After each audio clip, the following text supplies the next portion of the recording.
ನಮಸ್ತೆ, ನಾನು ಮನ್ವಿತಾ. ನಾನು ಋತ್ವಿಗೌಡ. ಎಲ್ಲರಿಗೂ ಸ್ವಾತಂತ್ರ್ಯ ದಿನಾಚರಣೆಯ ಶುಭಾಶಯಗಳು. ಈ ದಿನ ಕೇವಲ ಸಂಭ್ರಮ ದಿನಾಚರಣೆ ಅಷ್ಟೇ ಅಲ್ಲದೆ ಸ್ಮರಣಾರ್ಥ ದಿನ ಕೂಡ ಹೌದು.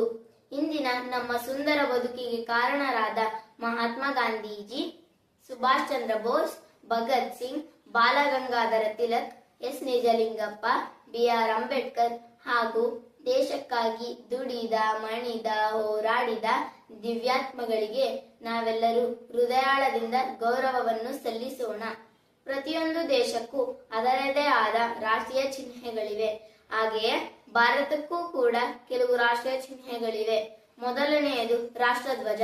ನಮ್ಮ ರಾಷ್ಟ್ರಧ್ವಜದಲ್ಲಿ ಕೇಸರಿ, ಬಿಳಿ ಹಾಗೂ ಹಸಿರು ಬಣ್ಣಗಳಿದ್ದು ಮಧ್ಯದಲ್ಲಿ ಅಶೋಕ ಚಕ್ರವಿದೆ. ಎರಡನೆಯದು ರಾಷ್ಟ್ರ ಲಾಂಛನ. ಅಶೋಕ ಸ್ತಂಭದಲ್ಲಿರುವ 4 ಮುಖಗಳಿರುವ ಸಿಂಹ ನಮ್ಮ ರಾಷ್ಟ್ರ ಲಾಂಛನವಾಗಿದೆ. ಮೂರನೆಯದು ರಾಷ್ಟ್ರೀಯ ಗೀತೆ. ರವೀಂದ್ರನಾಥ ಠಾಗೂರ್ ರವರ ಜನ ಗಣ ಮನ ಎಂಬ ಗೀತೆ ನಮ್ಮ ರಾಷ್ಟ್ರೀಯ ಗೀತೆ ಆಗಿದೆ.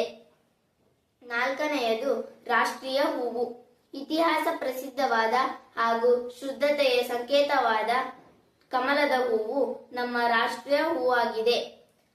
ಐದನೆಯದು ರಾಷ್ಟ್ರೀಯ ಪ್ರಾಣಿ. ತುಂಬಾ ಶಕ್ತಿ ಹಾಗೂ ಸಾಮರ್ಥ್ಯಗೊಂಡ ಹುಲಿ ನಮ್ಮ ರಾಷ್ಟ್ರೀಯ ಪ್ರಾಣಿಯಾಗಿದೆ. ಆರನೆಯದು ರಾಷ್ಟ್ರೀಯ ಪಕ್ಷಿ. ಸೌಂದರ್ಯತೆಗೆ ಪ್ರಸಿದ್ಧವಾದ ನವಿಲು ನಮ್ಮ ರಾಷ್ಟ್ರೀಯ ಪಕ್ಷಿಯಾಗಿದೆ.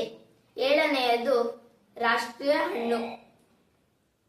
ಉಷ್ಣವಲಯದಲ್ಲಿ ಬೆಳೆಯುವ ಮಾವಿನ ಹಣ್ಣು ನಮ್ಮ ರಾಷ್ಟ್ರೀಯ ಹಣ್ಣಾಗಿದೆ.